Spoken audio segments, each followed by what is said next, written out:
Meron akong nakitang video kabibig, eh, hindi ko alam kung, napanood niyo na ang videong ito, kung totoo ba itong laman ng videong ito, tungkol kay Percy Lapid. Ang dami palang nagsilabasang video kay Percy Lapid. Pinag-uusapan si Percy Lapid mga kabibig. Naku grabe, na-shock ako kabibig, itong mga video ni Percy Lapid. Nakita ko lang ito at gusto kong i-share sa inyo. Buti si Pacquiao inuna ang panahon sa tagumpay niya. OA naman ni New York. Hello kabibigs at sa lahat ng mga viewers. Ito kabibig, panoorin natin itong, nakita ko lang videong ito ni Percy Lapid na mga pasabog niya. Nako, ito na. Mata pobre ang mga Marcos sa mga abuso ni Bongbong Marcos. Lihim kung gaano ka animal ang mga Romualdez at pamilya Marcos hindi sa mga loyalista. Hindi ko alam pero galing ito kay Percy Lapid. March 11, 2022, ito nag-live. Go. Mas may edad ng konti kay Narcos. Not only once, hindi lang isang beses, siyang nakaranas na hindi makapasok sa mga kainan. Kumain sa isang restaurant dahil si Bongbong at ang kanyang barkada nasa loob at ayaw nilang magkaroon ng ibang tao. Di ba nung araw sinabi ko na matapobre si Marcos, sila, yung magkakapatid na yan, matapobre ho yan, nakalaban ninyo totoo yan. Fake yan, mga kaibigan. Iyan, nandidiri yan sa mga loyalist, baka hindi nyo alam. Hala, Kaya nung tumakbong senador yan walang loyalist group na kinausap yan. Katunayan, si Vic Millora, yung presidente ng KBL na pumanaw na rin, attorney yun, naging governor ng Pangasinan yun. Sa panahon ni Marcos, inappoint na governor. Yun mga kaibigan, tinanggal nila si Bongbong Marcos that time, nung unang kumandidatong senador yan na natalo. Tinanggal nila yan maging pala nung second na pagtakbo niya, yung pangalawa. Tinanggal nila sa KBL. Mga kaibigan, sapagkat sumama si Narcos sa Nationalista Party ni Villar. Ito kwento para malaman ninyo kung gaano ka-animal ito mga Romualdez at yung pamilya Marcos. Ito yung lihim na panloloko ni na Imelda at ni Ambassador Babes Romualdez. Tandaan nyo, itong Babes Romualdez, ito yung ito yung ambassador ngayon sa Washington. Marcos yan di ba? Taga Marcos, mga kaibigan. So ngayon, ang laki ng hinanakit nitong taong ito dahil sa kabila ng kanyang mga ginawang sakripisyo, pagsuporta dyan sa pamilya na yan, nagawa nilang lukuhin ito. Ang pangalan niya, si Ronnie Estrada. Pag may kilala kayong matandang, yung kilala na mga newsmen, veterano, tanungin niyo si Ronnie Estrada kung hindi totoo, kung hindi nila kilala. Kilala nila yan. Katunayan, yung mga nagbabakasyon sa Amerika, yung iba dyan, tinatawagan pa siya. Di ba? Kumakanta rin yan ang pangalan niya ay Ronnie Estrada. At hindi lang si Marcos, ang presidente na nakakakilala sa kanya. Pakita mo nga yung lumang litrato. Ito'y kuha, 1979. Ayan siya, habang kinakamayan niya si Marcos. Ngayon, ito'y litrato, 1979. Yung nasa tabi niya, nasa gitna nila ni Marcos, tsuhin niya yan, mga kaibigan. Alam niyo ba kung bakit sila nandyan? Nako. May sunod pa na video. Nasaan ba yung sunod na video? Ito. Mga kaibigan. Ito. Diyan, mayroong maruming balita yan. 2022. Kung bakit nakapasok si Ochoa sa kampo ni Marcos. At itong si Putol, mga kaibigan, ano yan, tumaya ng pera yan Pumondo yan sipin ninyo Of all people, executive secretary ni Pinoy sasama kay Marcos, kasama ng lihim. Nung una yan, naki-isko siguro doon siya pinadala para dito sa Manchurian candidate. Yun ang mission niya. Doon sa likod ni Isko Moreno. Galing yan doon mga kaibigan. Nung tapos na eleksyon, nandun na siya sa Malacanang. Nanlihim. Walang appointment, pero sila nag-i-screen ng appointment. Kaya, pinagtatawanan ko lang kayong mga patay gutom na loyalist, mga kaibigan. Hanggang ngayon, wala nakapwesto sa inyo. Si Bongbong Marcos, naliligid na ng sindikato. Baka hindi nyo alam, sindikato ng smuggling, sindikato ng illegal gambling, sindikato ng droga, nakapaligid na po, nakaposisyon na sila, mga kaibigan, ng mga hired killer, yan na nakapaligid. Kaya makikita na ninyo Maaring magtagumpay sila sa simula, pero iyang mga yan ay pabagsak yan, mga kaibigan. Dahil nga po dyan, hindi nag-iingat eh. Oh, alam nating hindi niya alam yan, di ba? Hindi niya alam yung nangyayari na yan. Mga kaibigan, katulad nitong si Ochoa, hindi ba? Tinatanong natin nung wala pang eleksyon eh, kapapanalo pa lang ni Digong nyo nun eh. Oh, bakit kako si Ochoa hindi nababanggit ang pangalan? Di ba? Samantalang ito ang pinaka number 1 isinusuka sa panahon ni Pinoy, mga kaibigan. Yan si Paquito Diaz Ochoa, kung tawagin ko pa. Ha? O bakit? Kasi nga po, si Lisa Ara... Ito ang susunod pa ha. Meron pang susunod ka, BP. Ang daming videos na kumakalat. Umaasa pa kayo ng pagbabago? Mga gago! Troll na lang yan. Bunganga na lang yan. Ha? Kasi yun ang ginagawa nila, babayaran nila. Iniisa-isa na, pati media, di ba? Pati sa Malacanang, bawal ka nang maging reporter pagka hindi ka marunong makipag-lips to lips sa ginagawa nilang katarantaduhan. Pag hindi ka marunong magtakip o manlansin ng publiko, nagbabalita ka ng totoo, ayaw nila yun, mga kaibigan. Gano'n naman pala, ang ipinagtataka ko lang, dito sa mga gobyernong ito, itong mga nagpapatakbo ng gobyerno natin, ang malaking pinagtataka ko, bakit kailangan nyo pang lokohin ng taong bayan? Gagawa tayo ng ganito, hindi naman lahat matutupad yan. Kasi kung may gagawin sila para parusahan yung mga tao na yon, alam ba ninyo mangyayari? Sinasadya yun nitong sumusunod na gobyerno. Bakit? Makukulong din sila. Bakit nila gagawin yun? Bakit nila pananagutin ng magnanakaw? Yun ang pakay nila. Yun ang intention mga kaibigan Paano nilang maipagpapatuloy kung parurusahan nila yung mga magnanakaw? At ang tanong, paano mo parurusahan yan sa dami na? Mga kaibigan, sa dami na ng mga walang pinapanagot sa kanilang mga kasalanan. Ayan COA, ang liwaliwanag, meron na naman panibagong nadiskubre. Asan yung promotor ng katiwalian? Sinasabi nila ngayon, huwag kayo anyang makikipag-deal dyan sa PS, DBM, procurement service ng DBM. Lahat ng ahensya ng gobyerno, sinasabihan nila, nananawagan. Ewan ko to si Kokong walang kredibilidad na, mga kaibigan. Isipin ninyo, nananawagan ka, sino makikinig sa'yo? Dahil lang nakaupo, paborito ninyong magnanakaw. Ganyan na nangyayari dito namimili na lang tayo kung sino ang paborito nating magnanakaw sa atin. Kung sino gusto nating magnakaw sa atin. Wala na ito Mapapanagot mo pa ba lahat yan? Abay, grabe. Ito pa.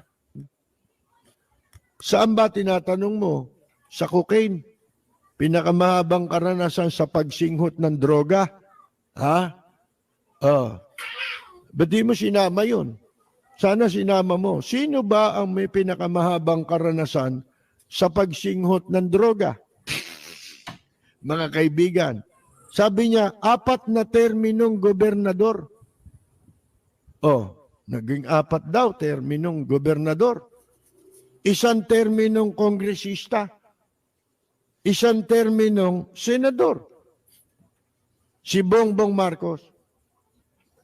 Kung mahaba, ang dapat na pagbatayan, hindi track record yan Ang track record, yung ginawa. Hindi ba? Dapat yun ang sabihin mo, ano ginawa? Totoo ba? Mahaba ang karanasan sa cocaine. Ala. Yun ang ipaliwanag mo. Di ba? Yun ang track record niya Pero yung naging governor, naging kongresista, gusto niyang palitawin na yung pagkaka-elect sa kanya, track record yun. Ala. Dami pala kabibig. Nawindang ako sa mga pasabog ni Percy Lapid noon. Pero that time, nobody believes him. Konti lang ang iniwala sa kanya. Diba? Totoo pala lahat na binalita ni Percy Lapid. Diba? Ewan ko mga kabibig, oy. Napanood ko lang 'to, gusto ko lang i-share sa inyo kung ano ang iyong komento sa mga iniulat ni Percy Lapid noon. Ay panalangin natin ang kaluluwa ni Percy Lapid na sana makuha na niya ang justice na hinahangad ng kanyang pamilya. Mga kabibig. Naku, nakakawindang ang mga eksplosibo ngayon. Kalungkot naman yang kabibig. From Corazon Garamay. Totoo, karma is real mga bangang from Arlene Villanueva. Tama from Ming Banjola. Para noong nangyari kay Ninoy Aquino from Alexa Jade. Salamat, salamat mga kabibig. Na-shock lang ako ba? Na meron palang ganitong mga nangyayari noon, pero parang binaliwala noon, pero parang naramdaman natin ngayon. Oh, 'di ba? So 'yon mga kabibig. Tapos itong si Cathy Binag. Naku, hindi takot si Cathy Binag sa mga trolls. Talagang sinagot ni Cathy Binag ang mga troll kabibig. Paano sinagot ni Cathy Binag ang troll kabibig? Eto mga kabibig. Ito ang sagot ni Cathy Binag. Sabi niya, "Wag po kayong mag-alala. Di po ako napatol sa troll. Not even watching those paid SOCMED posts. Ang malaking pagkakaiba ko sa kanila ay wala ako sa kanino mang payroll." Hala! Isang parinig ni Cathy Binag. Pagkakaiba daw ni Cathy Binag at sa mga troll, hindi mo makikita ang pangalan ni Cathy Binag sa kung anong payroll. Meron ba talagang payroll? Ay, mga kabibig. Kasi ako, wala talaga eh. Nobody ever approached me na, "Hoy kabibig, siraan mo si ganito, siraan mo si ganyan." Kasi madami naman yung subscribers mo, marami ding maniniwala sa'yo, na siraan mo sila. Pabayaran kami. I never experienced that. And nobody ever offered me a money. At I'm sure wala ako sa mga payroll nila. Naku, grabe naman, ilalagay ang mga pangalan ko sa payroll nila kahit wala akong natanggap. Grabe naman. Huwag naman ganun. Di ba, grabe yung ano ba, yung confidence, yung tapang ni Cathy Binag. Ang malaking pagkakaiba ko sa kanila, wala ako sa kanino mang payroll. Hindi nalagay ang pangalan ni Cathy Binag. At kung hindi man nalagay ang pangalan ni Cathy Binag, sabi ni Cathy Binag, it means totoo mga sinasabi niya kabibig. It means matapang si Cathy Binag. It means hindi siya binabayaran para lang masira ang pangalan ng mga Marcoses. Kasi wala ako sa kanino mang payroll. Yan ang pagkakaiba ko sa inyong lahat. Sisiraan nyo man ako, sabihin nyo mang kabit ako, sabihin nyo man kung ano-ano mga pangalan, masamang pangalan, hindi masasaktan si Cathy Binag. Kasi, hindi ako katulad nyo. Na yung mga pangalan nyo ay nasa payroll. Ang gaya kasakit. Sabi pa dito, And kaya yan nagre-react, mawawalan sila ng trabaho kapag di sila gumalaw. So, kailangan talagang basagin si Cathy Binag kasi kung hindi mababasag si Cathy Binag, ay walang pasahod. Yun ang ibig sabihin ni Cathy Binag. Iba talaga si Cathy Binag, no? Another exclusive to. Bigay na natin sa kanila yung kawawa naman. Report lang po natin, love you all. Yun, ito lang ang sagot ni Cathy Binag sa mga troll. Ito lang yung sagot ni Cathy Binag sa lahat ng mga paninira ng mga troll sa kanya. Na wala akong pakialam sa iyo. Ang tanging magkakaiba natin is wala ako sa payroll, kayo nandun. Kasi kailangan yung maging active. Kailangan kayong magkomento, siraan nyo ako. Kasi pag hindi nyo ako masiraan, wala kayong sahod. Wala kayong trabaho. So kailangan gumalaw kayo. Kahit nakakonsensya na kayo sa mga ginagawa nyo. Kahit ang pinapalamon nyo sa pamilya nyo ay galing sa paninira nyo sa ibang tao, okay lang sa inyo. Kasi naisip nyo, trabaho lang to, walang personalan. Go ahead, sabi ni Cathy Binag. Kasi malinis ang konsensya ni Cathy Binag. Yun man kabibig. Ito kabibig, tanong curious po ako, bakit po kabibig? Bakit kabibig? Kasi ang ingay ko. Bakit kabig maingay kasi ako. Hello, Miss Butterfly, salamat, salamat. Maisog ako ang bakit ka bibig? Kasi maingay, maingay ang bibig ko, day. Hindi mo alam yan? Sakal si Carlos sa GF from Asiana D. Kabibig, good afternoon from Sel Bueset. Yun kabibig, yun ang statement ni Cathy Binag, mga kabig. O, tingnan nyo naman, talagang, hindi, talagang confident si Cathy Binag na, excuse me, kala yun sa akin, matatakot ako sa mga tawag dito, sa mga troll? Ay nako, hindi ako matatakot sa inyo. Sino ba kayo para katakutan? Oh, yan mga kabibig ha.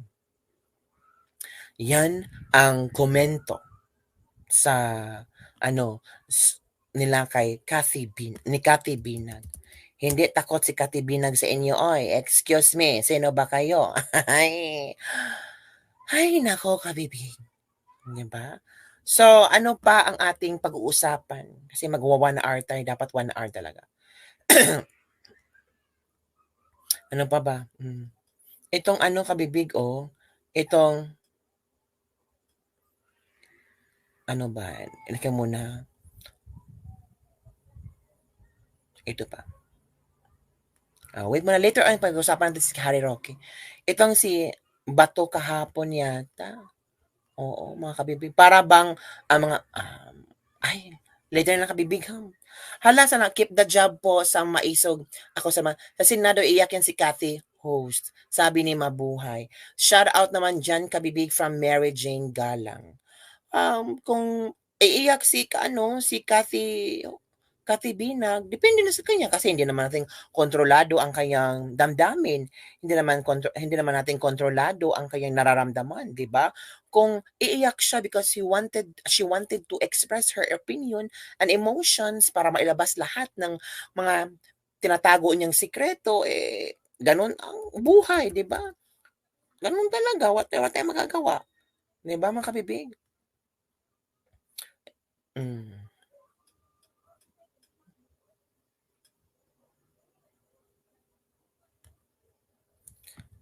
Grabe oy. So, ano pa ba ating pag-uusapan mga kabibig? Marami kabibig oy, as in super duper. Nagbalik na si VP Sara mga kabibig, oo. And ano pa ba ang kay VP Sara ngayon? Si Bangulong Duterte, parang din, parang may bago naman pasabog si Bangulong Duterte.